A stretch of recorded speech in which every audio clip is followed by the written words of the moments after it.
गणपतीचं आगमन झालेलं आहे. आपण बनवतोय उकडीचे मोदक नैवेद्यासाठी. चला तर मग सुरुवात करूया. सुरुवातीला आपण बनवून घेणार आहे त्याचं सारण. गॅस ऑन करूया. कढईत ठेवून द्यायची. कढई शक्यतो जाडबुडाची घ्या, म्हणजे खाली सारण करताना करपणार नाही. कढई आता थोडी गरम होऊन देऊयात.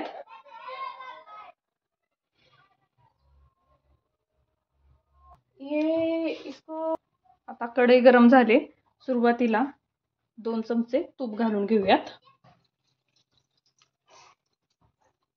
तूप थोडंसं गरम झालं की गॅसची फ्लेम लो करायची आणि ड्रायफ्रुट्स घालून घ्यायचे. ड्रायफ्रूट थोडेसे आपल्याला हलके भाजून घ्यायचेत. छान असं तर थोडासा क्रंची येईपर्यंत भाजून घेऊयात.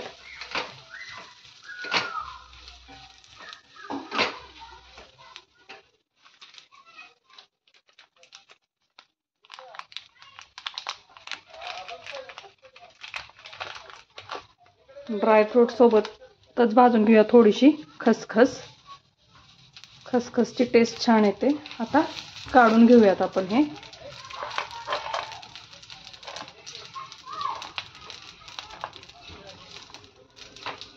सगळं काढून घेऊयात.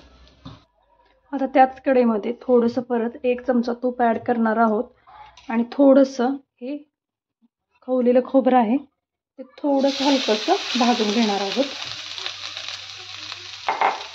छान असं हे पण भाजून घेऊयात. एकसारखं भाजायचं. थोडासा याचा कच्चेपणा जाईपर्यंत हलकं हलकं भाजून घेऊयात.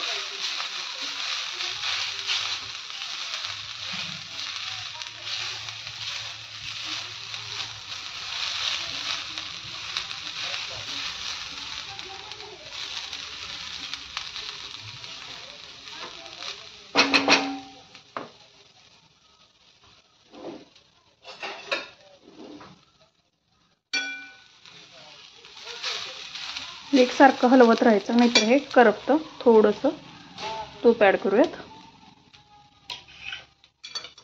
मिक्स करूयात.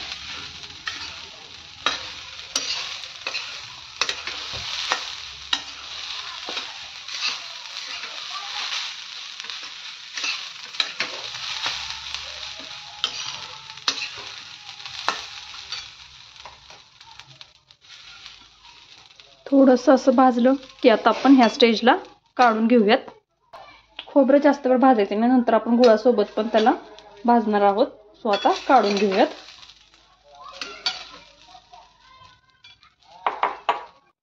आता खोबरं काढून झालंय. 1 चमचा तूप घालून घेऊयात. ह्याच कढईमध्ये आपण गूळ घालून घेणार आहोत. गूळ तुम्ही तुमच्या आवडीनुसार कमी जास्त करू शकता. शक्यतो खोबऱ्यापेक्षा थोडा कमीच घ्यायचा गूळ, आणि जास्त मोदक गोड पण चांगले नाही वाटणार. आणि तुमच्या आवडीवरती सुद्धा राहणार आहे की तुम्हाला जास्त गोड हवेत की नको आहेत.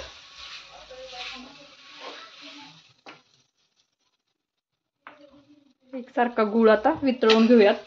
मोदक खाताना गुळाचे खडे नाही लागले पाहिजेत. ह्या स्टेजपर्यंत गूळ वितळून घ्यायचा एकसारखा. थोडासा गूळ वितळला की परत आपण जे मगाशी भाजून घेतलेलं खोबरं आहे ते घालून घेऊयात सगळं.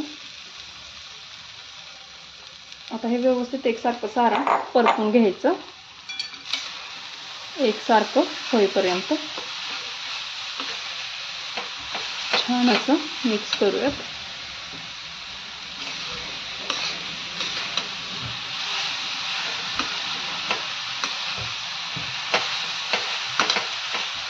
गूळ जोपर्यंत त्यातला मेल्ट होत नाही तोपर्यंत सारण एकसारखं व्यवस्थित छान असं भाजून घ्यायचं आहे. बघू शकताय छान असा त्याला कलर यायला लागतो. छान सुगंध सुटला याचा. आपण भाजून घेऊयात एकसारखं.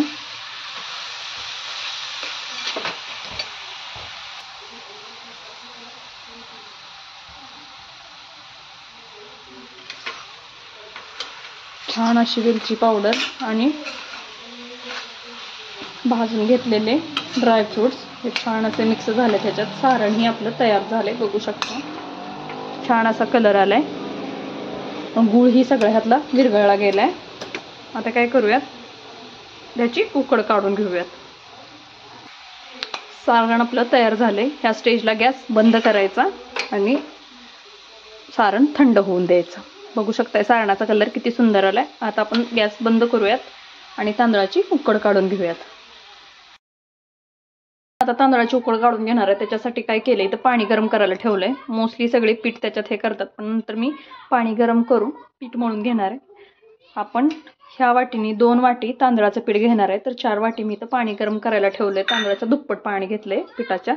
थोडंसं चिमटभर मीठ टाकून घ्यायचं टेस्टसाठी आणि 1 चमचाभर तूप टाकून घेऊयात आणि ह्याला छान उकळी काढून घेऊयात.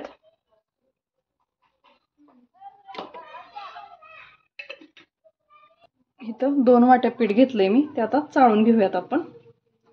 तोपर्यंत आपलं पाणी गरम होतंय. पीठ छान असं एकसारखं चाळून घ्यायचं. जर त्यात काय जाळी वगैरे झाली असेल किंवा अशा गोळ्या असतील तर त्या काढून टाकायच्या. पीठही आपलं चाळून झाले, पाणी गरम होतंय. आता आपण पीठ मळून घेऊयात.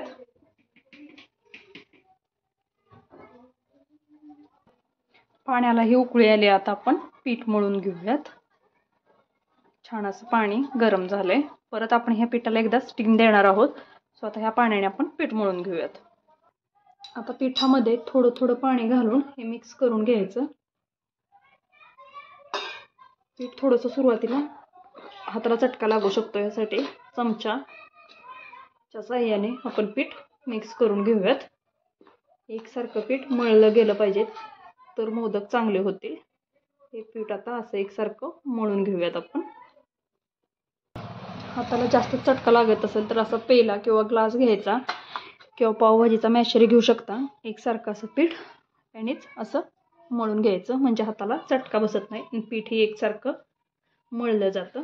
तुम्ही बघू शकता किती इझिली हे होतंय. सगळं एकसारखं पीठ करून घ्यायचं. छान असं आपलं आता पीठ मळून झालेलं. आता आपण 5 ते 10 मिनिटं स्टीम करून घेणार, वाफ देऊन घेणार आहे या पिठाला आपण. आता पिठाला स्टीम द्यायला आपण इथं आता पाणी गरम करायला ठेवलंय.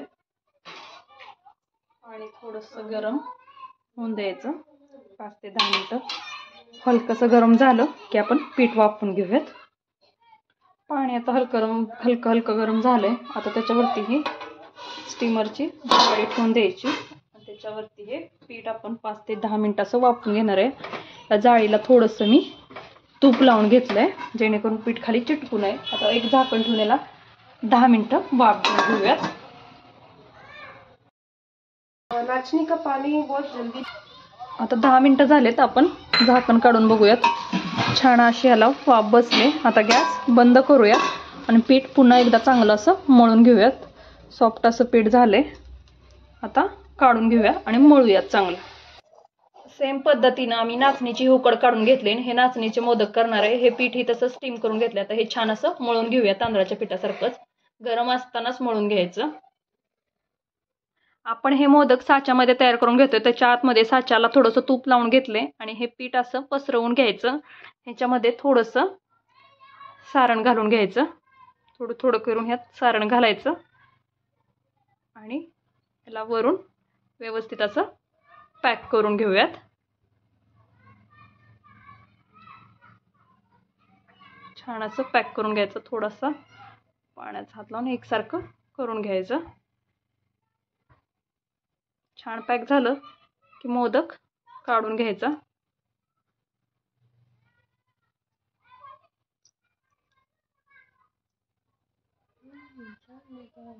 याच पद्धतीनं आपण सगळे मोदक तयार करून घेऊयात. उकडायला ठेवूयात. लाईट गेल्यामुळे थोडासा व्हिडिओ ब्लर दिसेल, पण ठीक आहे. पाणी गरम करायला ठेवलंय. त्याच्यावरती हळदीची पानं ठेवून दिलेत आणि हे मोदक आपण साच्यामध्ये बनवलेत, जेणेकरून एकसारखे सगळे होतील. ह्याच्यासाठी हे 21 मोदक आपण साच्याचे बनवलेत. आणि मग अशीच व्हिडिओ दाखवल्याप्रमाणे आपण नाचणीचे हे मोदक केलेत. तेही छोट्या साच्यामध्ये असे बनवून घेतलेत, जे दिसायला अगदी चॉकलेट मोदक सारखे दिसत आहेत. आणि आम्ही हाताने हे काही मोदक बनवून घेतलेत, ते या पद्धतीनं असं 3-4 टाईपमध्ये मोदक बनवून झालेत. आता आपण सुरुवातीला वाफवून घेऊयात. हे एकसारखे जे झालेत ते मोदक चाळणीत ठेवताना काय करायचं, असा पाण्यामध्ये बुडवून घ्यायचा आणि मग ठेवून द्यायचा. सगळे मोदक आपण या पद्धतीनं ठेवून देऊयात आणि स्टीम काढूयात. झालेत ना, साच्यामध्ये केल्यामुळे सगळे मोदक अगदी एकसारखे झालेत. तुम्ही जर चॅनलला अजून सबस्क्राईब केलं नसेल तर चॅनलला सबस्क्राईब करा, व्हिडिओला लाईक करा, कमेंट करा, शेअर करा, म्हणजे तुम्हाला असे नवनवीन व्हिडिओ बघायला भेटतील. सगळे मोदक आपण असे ठेवून एक 10 ते 15 मिनिटं ह्याला वाफ देऊयात. ह्याला आता 5 ते 10 मिनिटं ह्याला स्टीम करून घेऊयात. झालेत, आपण झाकण काढून बघूयात. छान असे ह्याला स्टीम बसलेली आहे, बघू शकता. आता आपण थंड झाल्यावरती हे मोदक काढून घेऊयात.